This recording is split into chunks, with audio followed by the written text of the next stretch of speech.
أعوذ بالله من الشيطان الرجيم بسم الله الرحمن الرحيم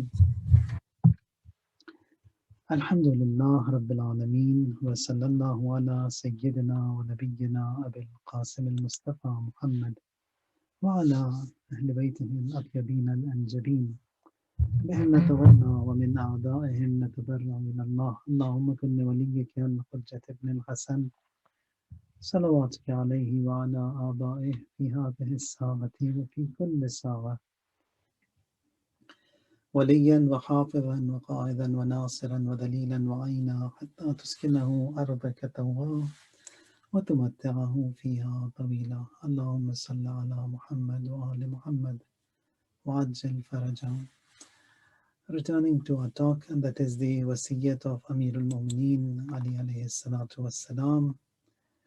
Imam, he mentioned and talked about the different dimensions and the commands that he has given to the heart, and we talked briefly about it. And today he says وَعْرِضْ عَلَيْهِ أَخْبَارَ الْمَاضِينَ وَذَكِّرْهُ بِمَا أَصَابَ مَنْ كَانَ قَبْلَكَ مِنَ الْأَوَّلِينَ. Says that to your heart, now after giving those different commands that you need to enlighten your heart, you need to kill your heart, you need to strengthen your heart, and you need to make your heart strong. So after all that, now he says وَعْرِضْ عَلَيْهِ أَخْبَارَ الْمَاضِينَ, that is, present what passed on to the bygones to your heart and remind it of their sufferings. All that everyone else went through during their life, show that to your heart. Let your heart be familiar with the past of those who were living. And then he says, وَسِّرْ فِي دِيَارِهِمْ, then you travel to their cities. وَاعْتَبِرْ آثَارَهُمْ, and then you learn from their signs whatever they have left behind. وَانْظُرْ مَا فَعَلُوا, see what they did. وَأَيْنَ حَلُّوا وَنَزَلُوا, and what they acquired and where they settled. وَنَزَلُوا, and where ultimately they went. وَعَمَّنْ انْتَقَلُوا, and unto whom they have departed. He then says, فَإِنَّكَ تَجِدُهُمْ قَدْ انْتَقَلُوا عَنِ الْأَحِبَّةِ. Hassan, you will see them, they have all separated from their loved ones and have taken refuge in the land of loneliness. وَحَلُّوا دَارَ الْغُرْبَةِ. Dar al-Ghurba is the land of loneliness, that is the grave. وَكَأَنَّكَ عَنْ قَلِيلٍ قَدْ سِرْتَ كَأَحَدِهِمْ. And Hassan, very soon you will be also one of them. You will see and you'll find that you are one of them. فَاسْلَحْ مَثْوَاكَ. Then he says, for that reason, you need to improve your residence. Maswa, it means the home, the residence. This dunya is not the residence. Whenever you find the term dar in Quran, it means the house, the home. Quran recognizes the akhirah as the dar. This dunya is not dar. This dunya has been mentioned as a transit area, as a bypass, as a corridor. You've come here and to leave. Says that Hassan, faslah maswak, that is, you need to correct and to improve your residence, that is your home, the shelter. وَلَا تَبِعْ آخِرَتَكَ بِدُنْيَاكَ, and do not sell your hereafter to this world. It was mentioned the other day that the price tag that Allah has placed on every single human being, it's the heaven, it's the Jannah.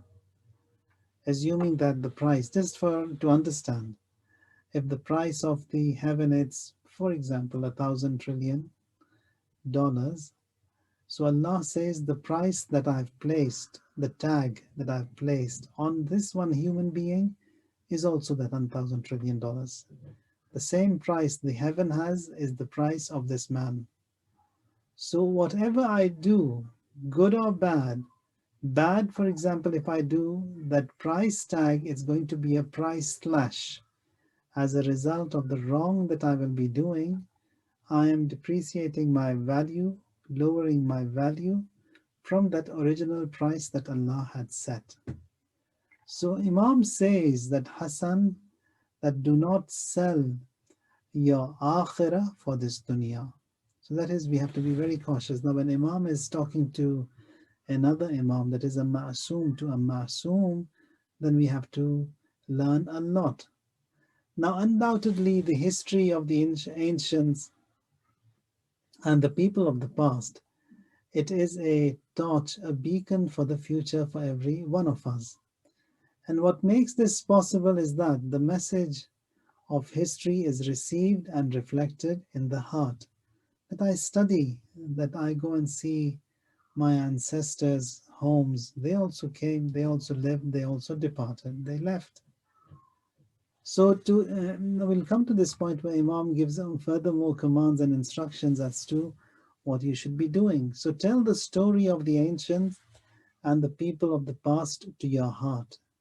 So you need to talk to the heart, present everything before the heart, that they also had an honorable life, but fell into humiliation and suffered a bad end. There were many who achieved the highest degrees of perfection. Due to obedience, they sought nearness to God. They also have come to an end. They don't exist anymore. Therefore, one should study the work and the deeds and the actions of the past and see what makes people and how they lived in this world. And what causes people to be humiliated is that also has to be understood and seen. What are the reasons? What are the flaws that were there in them that made them be disgraced? Here we'll come to know, as it was mentioned repeatedly, that in honor and grace and dignity that is given is in obedience to Allah. Anything beyond those parameters of obedience will bring about disgrace and humiliation. So, as a result, people, they have to avoid also what causes misery. And in a word, he learns lessons from the past, as the Quran also has repeatedly mentioned to us this important point, that قُلْ سِيرُوا فِي الْأَرْضِ فَانْظُرُوا كَيْفَ كَانَ عَاقِبَةُ الْمُجْرِمِينَ. You travel over the land, سِيرُوا فِي الْأَرْضِ. In the land you travel and observe what the fate of the guilty was. So we see there are ups and downs in our lives. Now, there are ups and downs in everyone's life. It isn't as such that a person, he spends his whole life, and throughout his life, with illnesses and misery, he's going to end the entire life. That is not the case. There are ups and downs for a certain duration, and then everything becomes normal. If someone is well off, it isn't as such that he doesn't have any problems whatsoever. They also are well off. There's a phase in their life, they go through turbulence, and then it's back again. So whatever we see in this dunya, the joys, they are short-lived, they are temporary. Even the sorrows that we have, they are short-lived and they are short-term and they are temporary. So everything will come to an end. If Allah has given all the joy and success to someone in this temporary life, it shouldn't make him proud. Nor that all these failures that they see, or there is lack of success in this world, so that also shouldn't take them into despair and lose hope.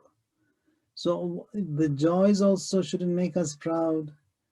And also the problems that we see and face, they also shouldn't make us lose hope and be in despair. So therefore, what do we do? One should not be proud of the joys of this temporary success and success of this world, because many people, they lived before us, they had more blessings than what we have. They had more successes than what we are seeing, but the blessing and the successes, they did not remain. Neither that success remained, nor did they remain. The same applies to us. Whatever we are, whatever is given to us, the joys and the sorrow, they will come to an end. Therefore, there are lows and highs in everyone's lives. There are ups and downs. There is hard and brutal, and there are difficulties that we face. There is humiliation. There is honor. There is fall. Everything is there in a life, and all of that will come to an end. But if he looks into this entire living and that program that Allah has made, he thinks it positively, looks into it positively, and then from that program he makes his akhirah. He builds his akhirah. That is, if there are problems, they will not continue forever, for a short term. If that last ayah of Surah Baqarah, it was mentioned the other day. That is, Allah, you don't test us. وَلَا تَحْمِلْ عَلَيْنَا. That is, you don't test us or try us with all those difficult tests and exams. And then وَلَا تُحَمِّلْنَا مَا لَا طَاقَةَ لَنَا. That what is not in our capacity and that what we cannot handle, don't burden that on us. And He also will not burden that on you. He will not test anyone beyond his capacity. Now, Allah says, فَإِنَّ مَعَ الْعُسْرِ يُسْرًا إِنَّ مَعَ الْعُسْرِ يُسْرًا in Surah Al-Inshirah. Twice He repeats that. That is, indeed, ease, it accompanies hardship. And then again He says, إِنَّ مَعَ الْعُسْرِ يُسْرًا, that ease, it accompanies hardship. It isn't as such that you're going to have an ease all the way throughout your life without any hardship, without any difficulty. Hardship will be given, ease also will be given. We have a hadith, inshallah we'll come to that point when I come there, which says that all these difficulties and ease and hardships that we have, Allah, He gives, and Allah, He takes. To some He gives as a test, to some He gives for a promotion and elevation in the higher ranks and getting higher ranks. Says to mu'mineen, He tests them so that they are forgiven in all those difficulties and hardship. For the awliyaullah, He tests them with all these difficult tests, that is to get them and give them higher and higher ranks and promotions in the akhirah. Now, that what Imam over here in this part of the advice and wasiyah, he is telling us that the bygones, that is the past, the marhumin, all those who are living before us, they are a torch for our future. When we study into their lives and pay attention to their works, history of the past, it is one of the best of ways to learn a lesson. So studying and knowing the historical details has a great effect on human soul. Now, the first result that we see, it is upon our own soul. We realize that the joys and the sorrows that they went through, or the joys and the sorrows that we have, or the kingdoms they had, the governments they had, the palaces they built, they're all destroyed now and nothing has remained. Neither the palaces have remained, nor their governments and their rules have remained, nor they themselves who owned all those estates and landmarks, have they remained. So that is a lesson. And then, for example, consider these pyramids that are made in Egypt, which are among the wonders of the world, wonders of the science, that with all that progress and advancement, man, even today, they haven't come to understand and discover how could they make such a monument, and how was it possible for them to take all those big boulders, rocks, and cut them into those sizes and take them high up there. So what tools did they have? What mechanism they used? So all that, it remains a mystery and we don't know. It's been undiscovered. So in any case, whether the powers that built the palaces in the heart of mountains or brought these sciences and industries to their peak, whatever it was, the basic needs they had for the life, they also had, we also have, they also are gone, soon we also will be gone. Now that the dead have died after their short and long life, will you and I remain? This is why Amirul Mu'mineen brings us and makes us reflect onto it. That are we different to those people? Are we different to those creation who were before us? Or are we going to have an eternal life that they could not have an eternal life? We are also the same. We are going through the same channel, the same path, and soon we also will be past history, and there's going to be another generation who will continue after us.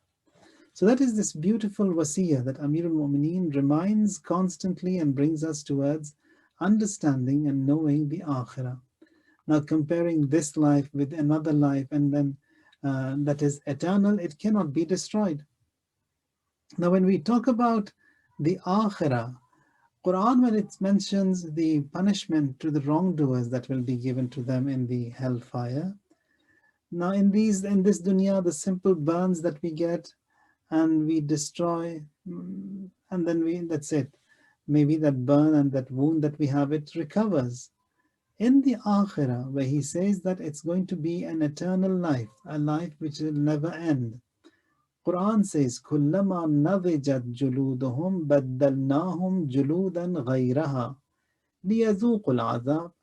Says that as often as their skins it will be changed and scorched, we shall replace it with another skin, so that they burn and they taste the punishment.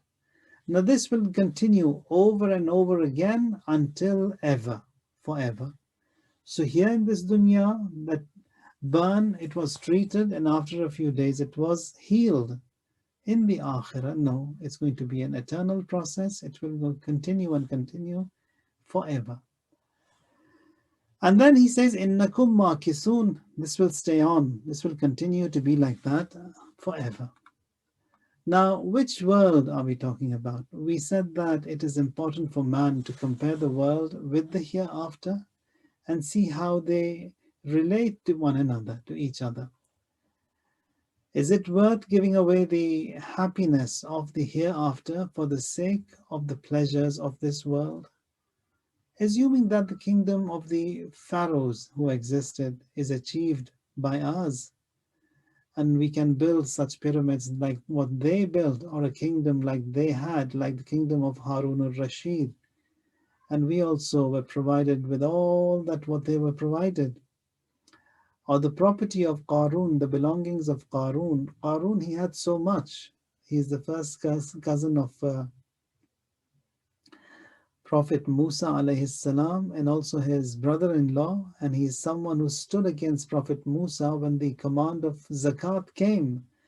And Prophet Musa says that everyone has to pay zakat. He says, "I'm not going to pay zakat." And he stood against him, and he, with all that wealth that he had, the richest person on earth. Quran says regarding the treasures and the wealth that Qarun had, "Inna mafatihahu latanu bil usbati ulil quwwah."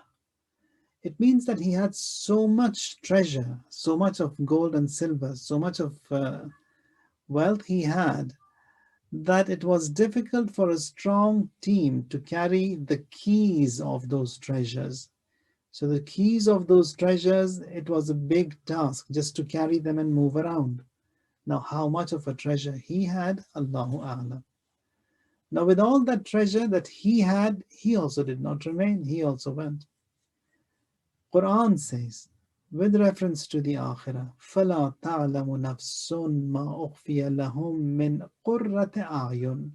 No soul knows what Allah has hidden for them, what delight is there hidden for them in the hereafter, as a reward for what you have done here in this world, that He will pay you back. That we don't know. So when we have an abad, which is forever in future, which is fast approaching, and we have a life here which is short-lived, and no one lived here. The best of people, they also passed away. The worst of the human beings, they also departed. The richest, they also went away. The poorest also, they also went away. So are we going to remain? Imam says, أَعْرِضْ عَلَيْهِ أَخْبَارَ الْمَاضِينَ. Present the news of the past to your heart. ذَكِّرْهُ بِمَا أَصَابَ مَنْ كَانَ قَبْلَكَ مِنَ الْأَوَّلِينَ. There you remember that, remind your heart, ذَكِّرْهُ, remind your, بِمَا أَصَابَ مِنْ قَبْلِكَ, that what had happened unfolded upon those who were before you, your predecessors. Talk to them about them as well. History one should read, Now, for example, this Bani Umayyah, they also had a height, they also had a rule. Where in Quran we say, Laylatul Qadri khayrum min alfi shahr, says alfi shahr, 1,000 months is Laylatul Qadr. The rule of Bani Umayyah also was 1,000 months. That is, they ruled for 84 years, and such devastation and such havoc they created, how much they invested to derail and to change the teachings of the Ahlul Bayt alayhimus salam. One should read their history. Now the killers, they were all killed. They are different. And how this Bani Umayyah was disgraced, that has to be seen in history. Now in the Battle of Karbala, those who abandoned water from Abu Abdullah Hussein, they died of thirst. Those who took away the shirt of Abu Abdullah were afflicted with all kinds of diseases. He who cut off the hand of Abul Fazl al-Abbas, his face turned dark. And Umar Sa'd, his head on the javelin was pounded with stones. This is what they saw, what all these oppressors, these Zalimeen did to the Ahlul Bayt, they saw that. Now the descendants of Bani Umayyah, now they were not there in Karbala. The descendants of Bani Umayyah, Ibn Asir, this Sunni historian, he writes that they were deserted in the deserts of Africa. Now these people who were living and dwelling in riches and all those high class blessings they were blessed with, they ate dirt, they ate mud, leaves in the sinking suns of Africa, and many of them perished alive. Now, two of the sons of the Khalifa, the last Khalifa, Abdullah bin Marwan Himar, the two sons are Muhammad bin Marwan Himar and Abdullah, these two brothers. These two brothers are the Marwan Himar is the last Khalifa of the Bani Umayyah. They fled to Africa, clothes torn, lips parched, and thirsty and hungry, burnt faces. The king of Africa, the king of Noba, he was informed of the arrival of these two princes who were the last Khalifa in Sham. They have come here. He says, host them for 3 days, and after on the third day, he comes to meet them. Says, feed them, clothe them, look after them. Now he says them, when he comes to see and asks them, he knew a little bit about Islam, now the king of Noba. He asks them, says that, tell me about your Khilafah, what happened, the last Khalifa in Sham, who was overthrown, why? He says that, let me ask you, in your religion, do you drink? Is there wine?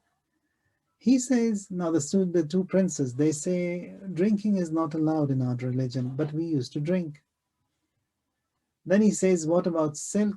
Says, silk is not allowed on men, but we used to wear. Says it's haram on men, but we used to wear them. What about zulm, oppression? Says not allowed, but we used to oppress.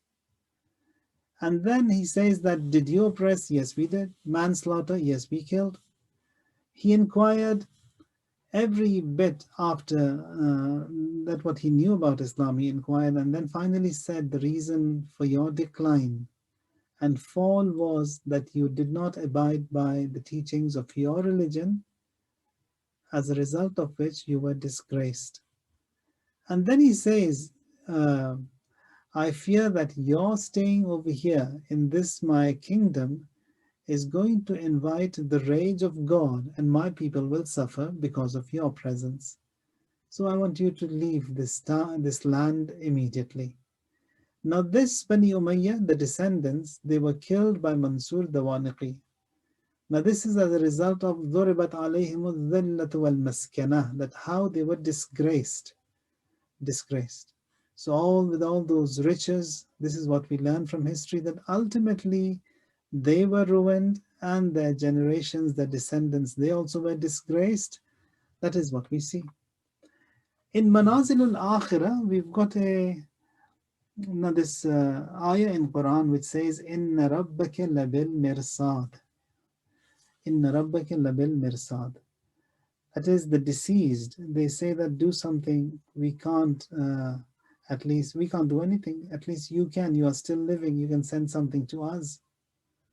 So Inna rabbaka labil mirsad means that your Lord is on the watch out. Your Lord is on the hideout. Mirsad, when Imam Sadiq alayhi salam was inquired what mirsad means, he says that on the Sirat there is an offshoot bridge, or there is an exit, there is an offshoot bridge on the Sirat. Says إنك لبالمرصاد قال المرصاد قنطرة على الصراط لا يجوز عبد بمظلمة.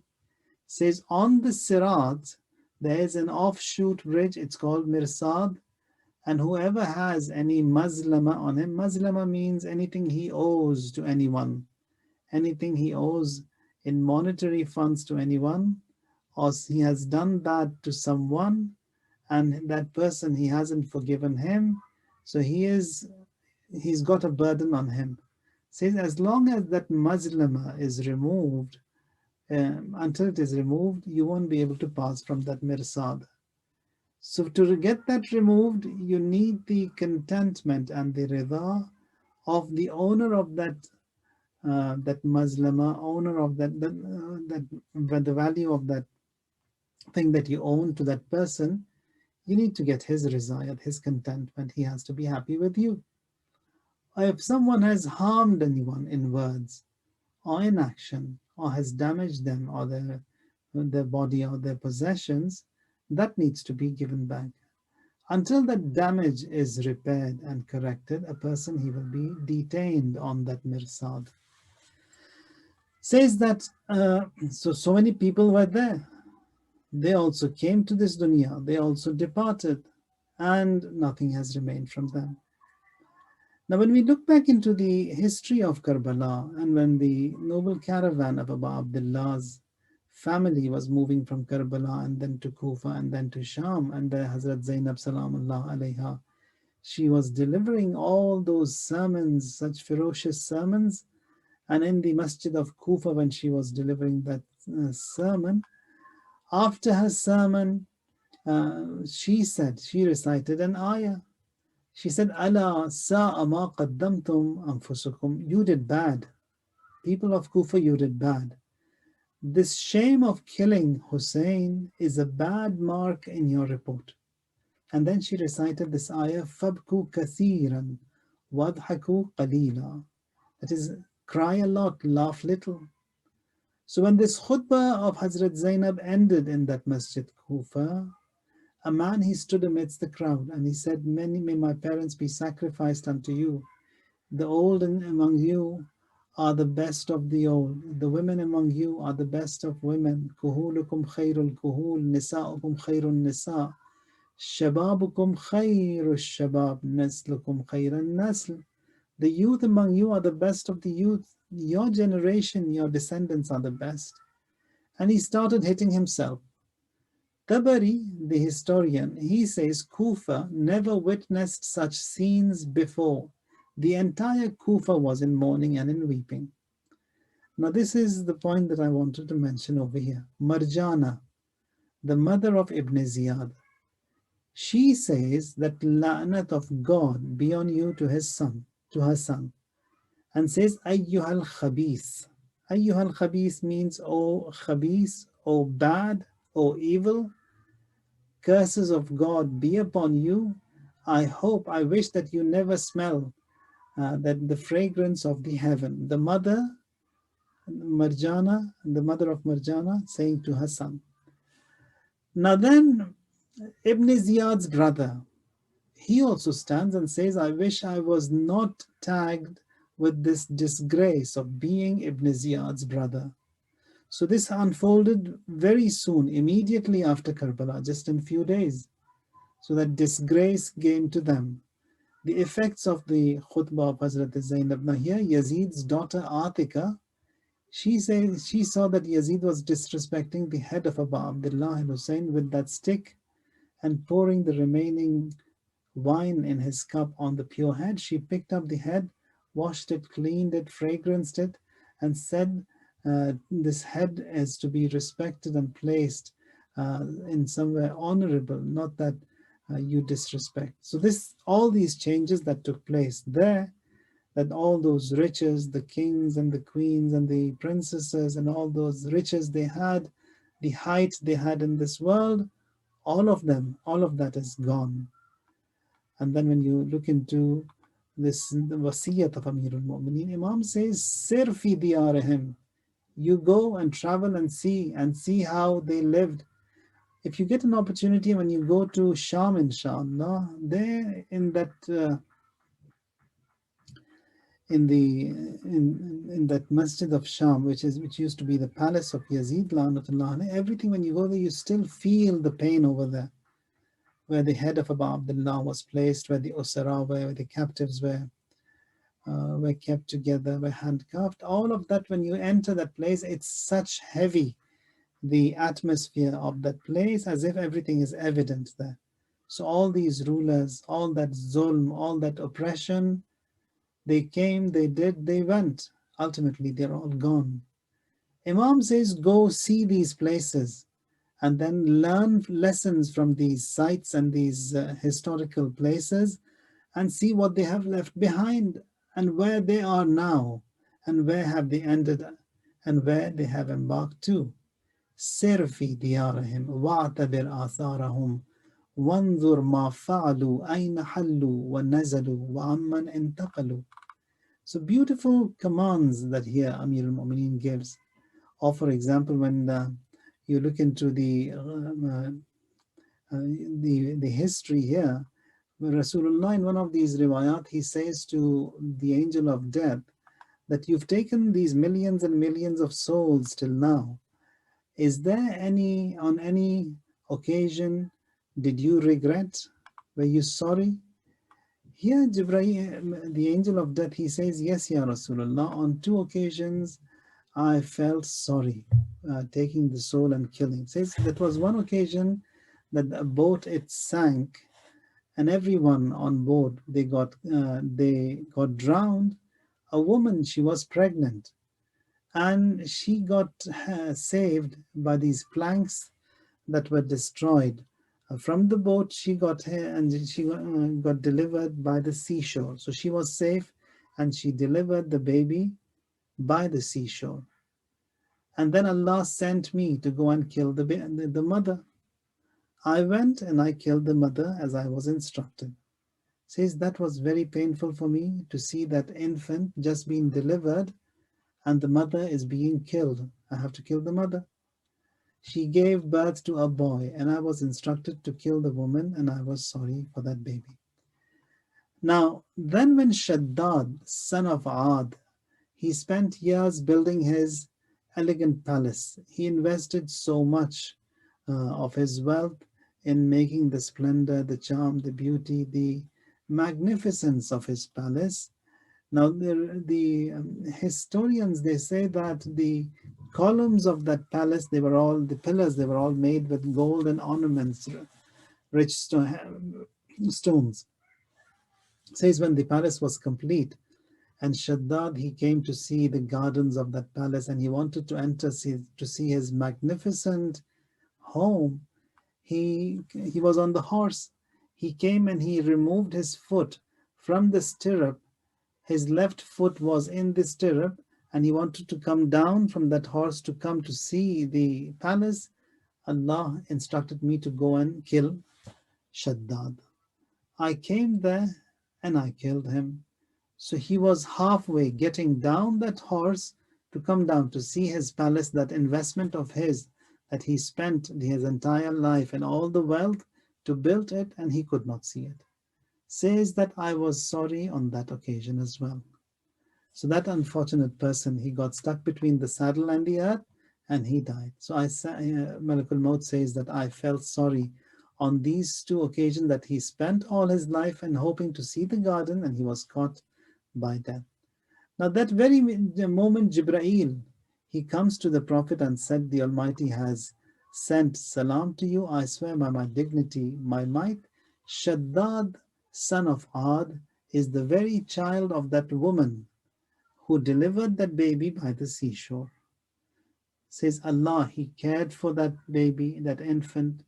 Without the mother, He raised, He provided, He nourished, He nurtured, and then He stood against God.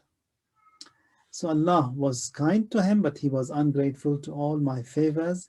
He was arrogant, he was self-centered, he was proud, and this is how Allah, He punished him. So all these are lessons that we learn from history. And then Imam says, وَلَا تَبِعْ آخِرَتَكَ بِدُنْيَاكَ فَاصْلِحْ مَثْوَاكَ. That is, don't sell your akhirah towards your dunya, for this dunya. فَاصْلِحْ مَثْوَاكَ. You correct your hereafter, your akhirah. So again, very briefly, Imam says, أحيي قلبك بالموعظة, that is, you enliven your heart with advice, kill it with piety, strengthen it with yaqeen, with certainty, and then you enlighten your heart with hikmah, with wisdom. You tame your heart by reminding it of death, and then you teach your heart that it's going to depart. It's a short term lived over here in this world. And then you teach in your heart and strengthen the fear in your heart. And then you clothe your heart with sabr, with patience. You cover it with patience. And then you teach your heart, show your heart all these ups and downs of the world and how everything happens in this world and these days and nights passing by and what ends up and how you end up. Beautiful teachings, beautiful sayings of Amir al-Mu'mineen Ali alayhi salatu wassalam, which are a guide to every one of us. May Allah tabarak wa ta'ala never distance us from Quran and from Ahlul Bayt. May that be here or in the hereafter. وسبحان ربك رب العزة عما يصفون وسلام على المرسلين والحمد لله رب العالمين. اللهم صل على محمد وآل محمد. Allahumma salli ala Muhammad wa ali Muhammad wa ajil farajahum. I would like to see if anyone has any questions tonight. I had a good question. Sure. Yeah, and this is following into your speech. Like if we owe something to somebody, and we be started on the Sirat. But if we are forgotten, if we're forgotten about that, how was there a recompense for that? Is there something that we could do? Yes, yeah, we've got Radd Mazalim. It's called Radd Mazalim. That is, if we owe something to someone or if we've done bad to someone, many a times, for example, if we've hit someone or hurt someone, we've damaged them, so we need an apology and we need them to forgive us. And if they don't, then we will be stopped on the mirsad, in the hereafter. Now, if there's someone who we have no access to, we don't know where he is, whether he is alive or not. So in such case, for example, you owe him an X amount, that X amount with the permission of the mujtahid be given as a sadaqa. So that permission of that mujtahid or his wakil is required. So if an amount is owed to someone and then we have no access to him, so with the permission of the mujtahid's wakil, you pay that amount as sadaqa, for example, to this Zainabiya center. You can pay that to them, but you need that permission from him. Without that, it cannot happen. So yeah, that when you are done, then you will be cleared. But then if you come across him, that person in your life, anywhere, you need to pay that money to him as well, unless he forgives you. So first step is that to pay a sadaqah on his behalf for his well-being with the permission of a mujtahid. And this is called Radd Mazalim. But in case we don't remember like how much the amount was and whom we owed, but we know probably we might have done that. Yeah. Then in the case also do the same thing. Just a rough amount, a nice estimate. Okay, Jazakallah. Okay. I think we have another question. Can we fast on Shaban 30th? Yeah, if it's Shaban, then yeah, you can fast. Okay, Jazakallah Maulana. Well, for that last day, it's better to do it as Yawm Shak. When you do it as Yawm Shak, The beauty of that is, if later it was discovered that it was the first of the month of Ramadan, then automatically it will fall as the fast of that day, and you don't need to repeat. And if it was found that no, it was the 30th of Shaban, then you've done your mustahab fast. Okay. Jazakallah. Inshallah, we'll end our program with Surah Fatiha and 3 times call for all our marumeen, and especially for Shahdads and also our marumeen, and also marumeen of today's sponsor. Bismillah.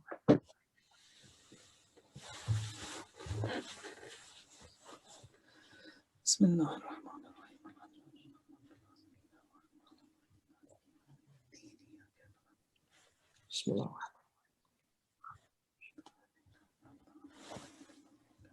Bismillah.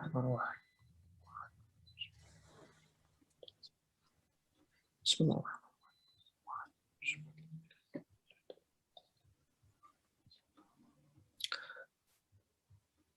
I also would like to request everyone to please recite Amma Yujibu 5 times for all the people who are sick and difficulties, and especially for Sayyid Zia Zadi. Allahumma salli ala Muhammad wa ali Muhammad. Allahumma salli ala Muhammad wa ali Muhammad. Allahumma salli ala Muhammad wa ali Muhammad wa ajil farajahum. Amma yujibu al-mutarra iza da'ahu wa yakshifu su'. أما يجيب المضطر إذا دعاه ويكشف السوء. أما يجيب المضطر إذا دعاه ويكشف السوء. أما يجيب المضطر إذا دعاه ويكشف السوء. أما يجيب المضطر إذا دعاه ويكشف السوء. اللهم صل على محمد وآل محمد. اللهم صل على محمد وآل محمد. اللهم صل على محمد وآل محمد وعجل فرجهم. Hafiz Maulana. Thank you. Hafiz. Hafiz.